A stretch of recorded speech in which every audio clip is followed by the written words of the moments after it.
Assalamualaikum warahmatullahi wabarakatuh. Kali ini saya akan melakukan review singkat untuk handset IM Chozoi D1. IM atau in-ear monitor adalah salah satu jenis handset yang ada karetnya dan kedap suara. Handset jenis IM ini awalnya biasa dipakai sama artis saat lagi konser. Namun akhirnya dibawa ke pasar konsumen, dan IM Chozoi D1 ini adalah salah satunya. Chozoi adalah pemain baru di dunia audio, dan Chozoi D1 ini adalah salah satu produk pertamanya, dan IM ini dijual sekitar 500 ribuan. Langsung aja kita lanjut ke bagian ambasinya. Ini dusnya simple banget, cuma ada tulisan merek Chozoi. Gak ada gambar waifu ataupun gambar handsetnya.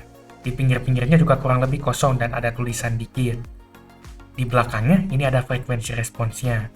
Kalau dari gapnya ini mirip-mirip Herman si targetnya, dimana bassnya dan treble-nya tuh agak naik dikit. Langsung aja kita buka dusnya. Dan di dalamnya tentu saja ada IM-nya itu sendiri. Ternyata isinya bukan kulkas 2 pintu. Dan kebetulan saya dapat yang warna biru. Kalian juga dapat eartip gratis. Ini ada 2 pilihan eartipnya. Ada yang putih berbahan karet, tapi ini sepertinya bukan karet latex. Dan juga eartip yang foam yang berbahan busa. Dan udah isinya kurang lebih cuma itu aja. Eartip, IM, kabel, dan kitabnya.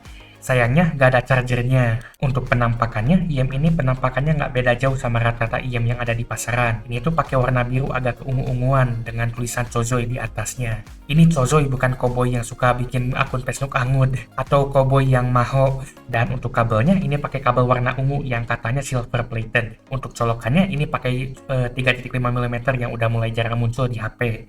Jadi kalau HP kalian nggak ada lubang handsetnya harus pakai dak tambahan.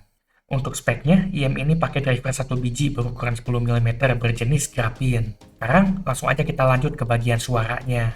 Untuk tesnya, saya bakal pakai HP LG G7 ThinQ.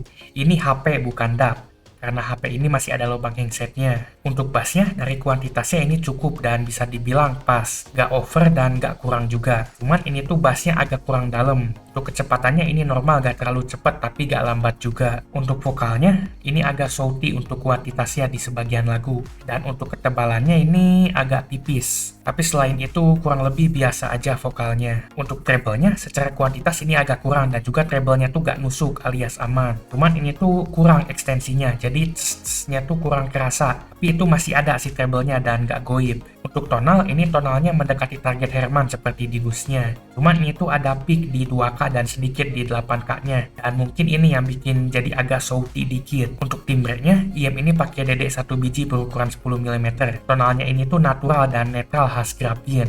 Gak ada yang aneh-aneh. Untuk teknisnya ini cukup baik, detail dan teksturnya tuh kerasa, dan juga walaupun masih single DD, suaranya tuh gak numpuk alias separasinya tuh kerasa, dan juga positioningnya juga kerasa. Untuk soundstage-nya ini cukup, soundstage-nya tuh gak terlalu luas tapi gak sempit juga, ya singkatnya kerasa ada tapi gak sampai level konser. Untuk fittingnya ini seperti rata-rata IM dan cukup bagus. Di kuping saya ini bisa nempel dan gak kerasa aneh-aneh, tapi ini bukan yang paling enak. Dan untuk powernya ini gak perlu powernya tinggi banget. Di HP yang saya pakai ini cuma butuh volume sekitar 30-40% itu udah enak. Kesimpulannya, untuk di harga 500 ribuan, ini suaranya cukup oke untuk kalian yang mencari IM dengan teknis yang cukup dan tonal yang gak aneh-aneh. Namun sayangnya untuk tonalnya ini vokalnya agak shouty di sebagian lagu. Chozoi D1 ini bisa jadi pilihan untuk IM harga sekitar setengah jutaan jika kalian cari yang all-rounder dan lebih mengutamakan ke teknis dan detail, dan juga pengen suara yang natural. Itu sekian dari saya, semoga video ini bermanfaat.